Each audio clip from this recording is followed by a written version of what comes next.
1월 달에 또는 12월 달 말에 계획하신 것들을 잘 지키고 살고 계십니까? 이렇게 제가 질문을 합니다. 잘 지키고 살고 계십니까? 네. 감사합니다. 저는 아닌 것 같습니다. 저는 부끄럽지만 12월 달 31일 또는 1월 1일 날 제가 하나님께 이렇게 살겠습니다 라고 맹세했던 것이 잘 기억이 나지 않을 정도로 잊고 살았던 것 같습니다. 저는 평일날 카페에서 일을 하면서 하루 중에 가장 기다리는 시간이 있습니다. 저희 카페는 점심시간이 굉장히 바쁜데 점심시간이 지나고 오후 2시에서 3시 사이가 되면 좀 한가해집니다. 이 손님이 줄고 한가한 시간이 되면 제가 꼭 하는 일이 있습니다. 저는 무엇을 할까요? 기도하면 좋겠죠. 네. 제가 있는 곳은 대구 중구청인데 저희 구청 10층에는 도서관이 있습니다. 누구나 이용할 수 있는데 회원 가입을 하면 무료로 3권까지 책을 빌려줍니다. 그래서 제가 한 달에 책을 많이 읽는 편은 아니지만 적어도 3권 정도는 읽으려고 노력을 합니다. 왜냐하면 제가 여행을 가지 못하기 때문에, 많이 다닐 수 없기 때문에 책을 읽으면 돌아다니지 않아도 다양한 이야기나 아니면 여러 가지 문화를 접할 수 있잖아요. 그래서 저는 책을 읽는 것을 좋아하고 또 그 책을 빌리는 시간이 어쩌면 제게 가장 설레고 즐거운 시간인 것 같습니다. 제가 저희 중고등부 친구들에게도 소개한 한 가지 책이 있는데 이 책의 제목이 너무 멋있고 세련되어서 제가 여러분께 꼭 소개드리고 싶었습니다. 뭐냐면 책 제목이 오늘 말씀의 제목과 똑같습니다. 뭐죠? 예, 맞습니다. 읽기 쓰리고 그리고 살기입니다. 제목이 너무 멋지지 않나요? 이 김열규라는 인문학 교수님이 쓰신 책입니다. 근데 제가 이 책을 보자마자 느낌을 딱 받았습니다. 어디서 제가 느낌을 받았을까요? 어딜까요? 살기에서 제가 느낌을 받았습니다. 왜냐하면 제 마음에는 궁극적으로 잘 살고 싶은 마음이 간절합니다. 이 잘 산다는 것이 어떤 세상의 기준으로 볼 때 잘 사는 것은 아니지만 저는 제가 배운 만큼, 제가 이야기하는 만큼 잘 살고 싶은 마음이 있습니다. 그래서 혹시나 제 삶에 도움이 될 수 있을까 싶어 이 책을 읽게 되었습니다. 이 책의 내용을 간단히 소개하자면 이런 내용입니다.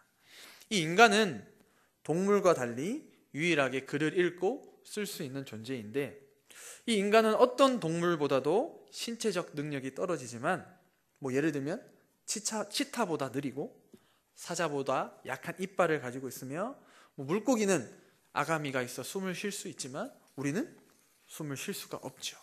근데 그럼에도 불구하고 인간이 자연계 최상위 포식자로 살아갈 수 있었던 이유는 바로 언어를 사용할 수 있기 때문에 다른 사람과 의사소통을 하며 생각을 나눌 수 있기 때문이라고 합니다.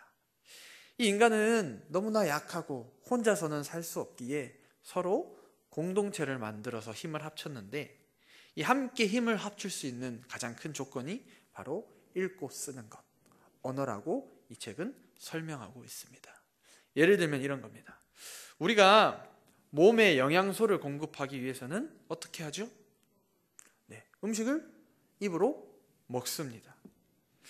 우리는 에너지를 만들 때 먹음으로써 에너지를 채울 수 있지요. 그렇다면 여러분, 우리의 사고나 생각을 채우기 위해서는 우리는 어떻게 해야 되죠? 간단합니다. 바로 이 책을 통해서, 책을 읽으면서 우리의 지식과 사고를 키워나갈 수 있다는 것입니다. 우리는 머리 또는 가슴으로 여러 가지 글을 읽으면서 지식과 다양한 감정들을 배워나갑니다. 예를 들면 먹지 않고 사는 사람이 없는 것처럼 글을 읽지 않고 사는 사람은 이 세상에 없다는 것입니다. 이 책에서는 이렇게 이야기합니다. 무엇을 읽느냐에 따라 우리의 인생이 달라진다. 여러분, 우리가 어릴 적을 한번 생각해 보세요. 우리가 어릴 적에는 읽는 책의 내용이 다들 비슷합니다. 어린아이들은 대부분 동화책, 만화책, 그림책 이런 것들을 읽으며 자랍니다. 그런데 중고등학생이 되면 인문계, 요즘 자연계로 나뉘면서 각자 읽어야 할 교과서가 나뉘게 됩니다. 또 대학생이 되고 직장인이 되면 읽어야 할 책의 분야가 더욱더 세분화되어지고 다양하게 나뉘게 됩니다. 그래서 이 작가는 사람들의 경력 또는 인생의 과정을 무엇을 읽느냐에 따라 가늠할 수 있다고 설명을 합니다. 여기 있는 모든 분이 무엇을 읽느냐에 따라 그 인생이 변하고 결정되어진다는 것입니다. 이 읽기 부분은 그렇고요. 제가 또 쓰기 부분을 봤는데 이렇게 적혀 있었습니다. 여기 있는 모든 분들은 하루에 수천 번의 글을 쓰신다고 합니다. 수천 번 글을 쓰고 계신가요? 요즘에는 글을 이렇게 쓰지 않죠. 글을 어떻게 쓰죠? 이렇게 아니면 이렇게 씁니다.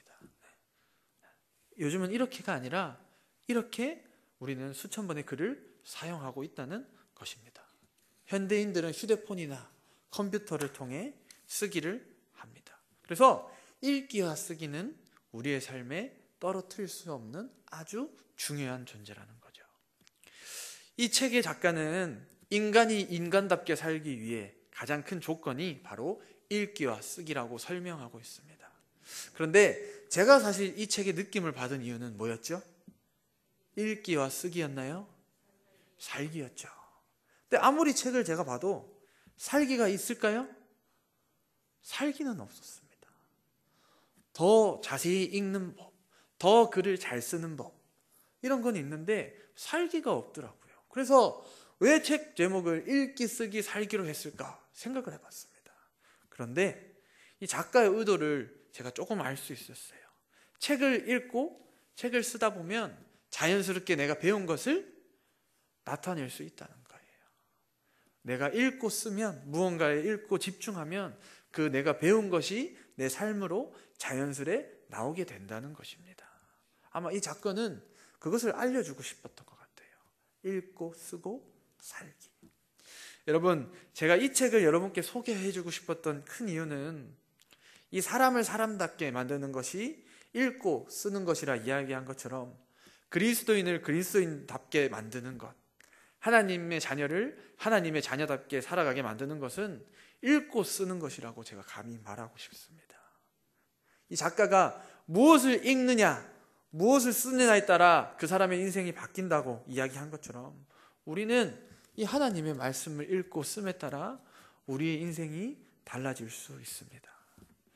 여러분을 하나님의 자녀답게 살게 하는 것, 여러분을 그리스도의 진짜 제자로 살게 하는 것은 바로 하나님의 말씀을 읽고 쓸 때 가능하다는 것입니다.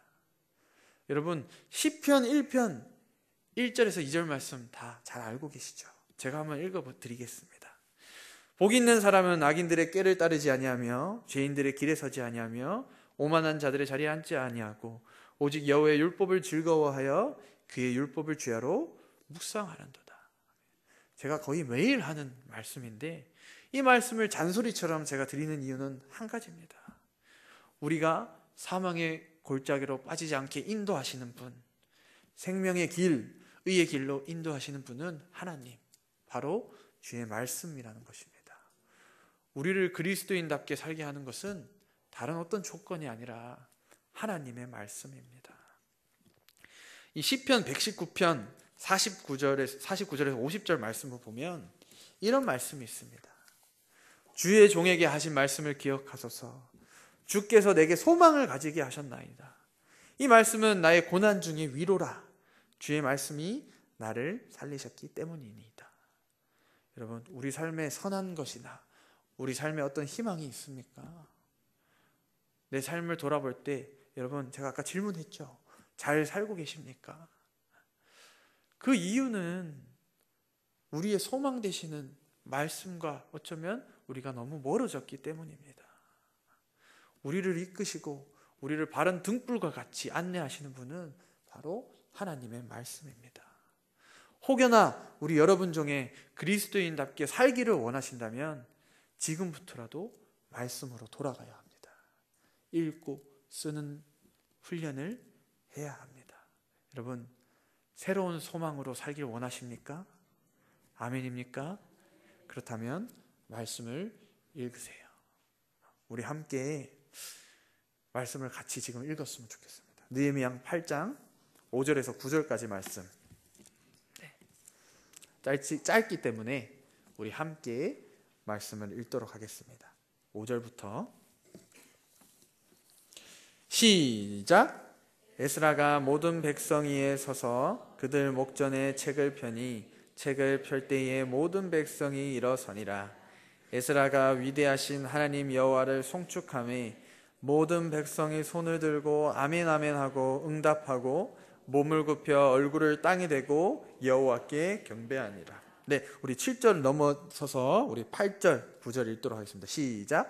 하나님의 율법책을 낭독하고 그 뜻을 해석하여 백성에게 그 낭독하는 것을 다 깨닫게 하니 백성이 율법의 말씀을 듣고 다 여기까지 읽도록 하겠습니다. 여러분, 이 느헤미야서의 주제는 제가 읽어보니까 공동체의 회복입니다. 신앙 공동체의 회복, 느헤미야서의 주제입니다. 이 이스라엘 백성들은 예전부터 하나님의 말씀에 불순종하여 결국에는 바벨론, 페르시아의 포로가 되었지만 하나님께서는 그럼에도 불구하고 이스라엘 백성들을 포기하지 않으셨습니다.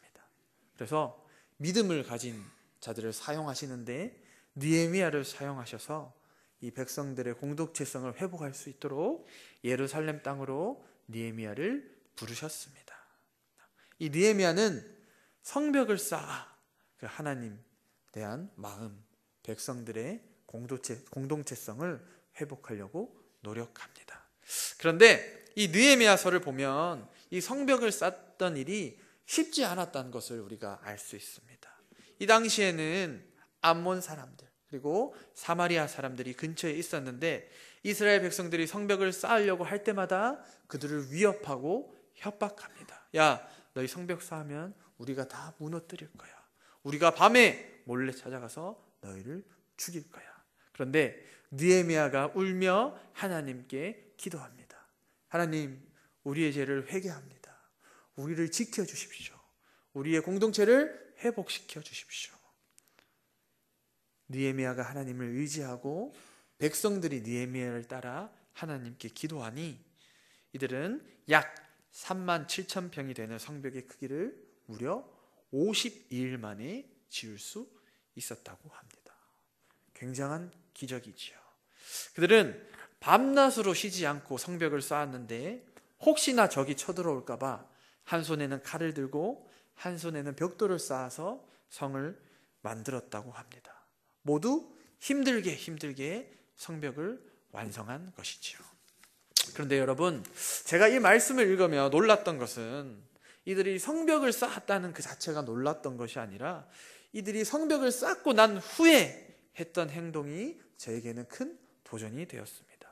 이들은 성벽을 쌓은 후에 어떠한 성대한 파티를 연 것이 아니라 가장 먼저 하나님의 말씀을 찾았다는 사실입니다.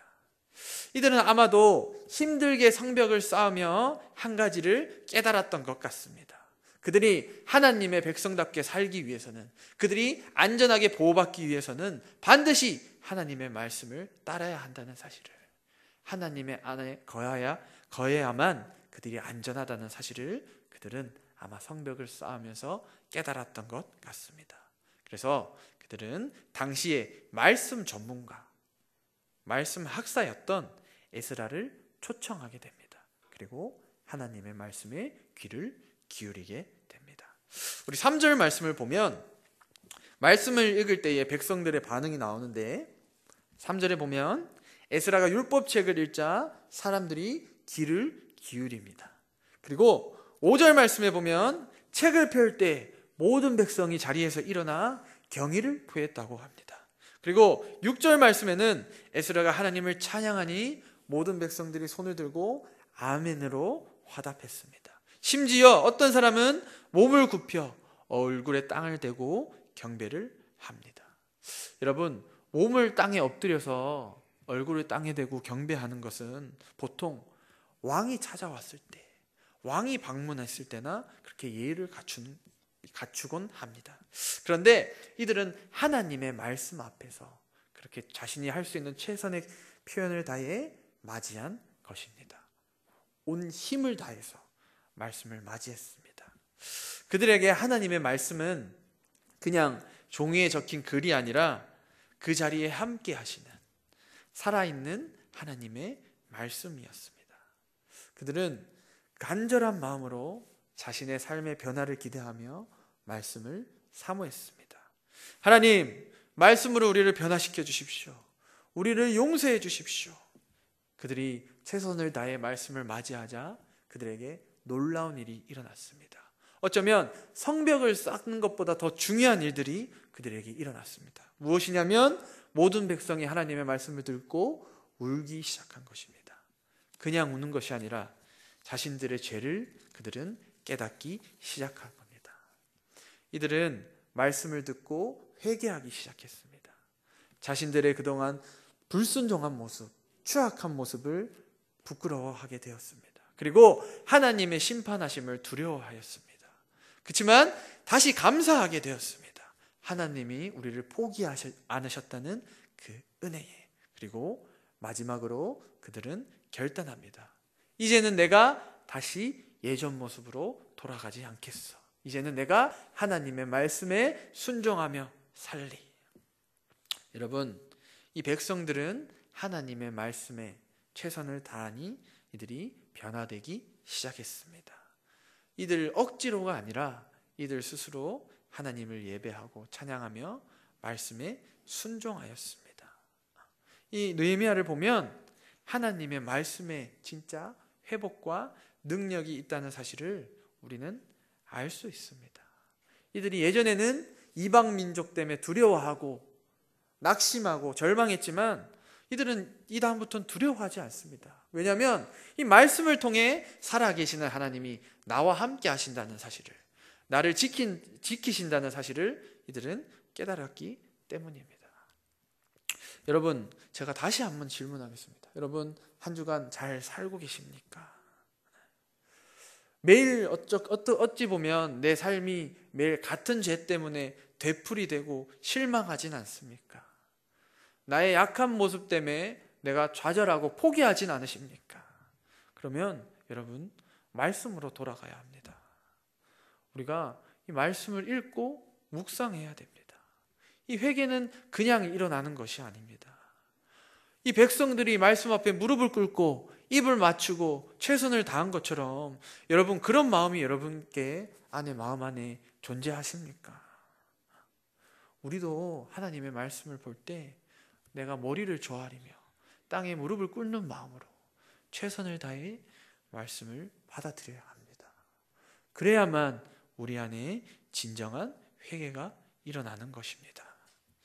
여러분, 제가 저희 중고등부에서는 요즘 2019년부터 큐티를 하고 있습니다. 그런데 큐티를 한다는 것이 굉장히 어렵습니다. 왜냐하면 저도 평일날 일을 해보니까 시간을 내어서 하나님 말씀을 읽는다는 게 굉장히 어렵더라고요.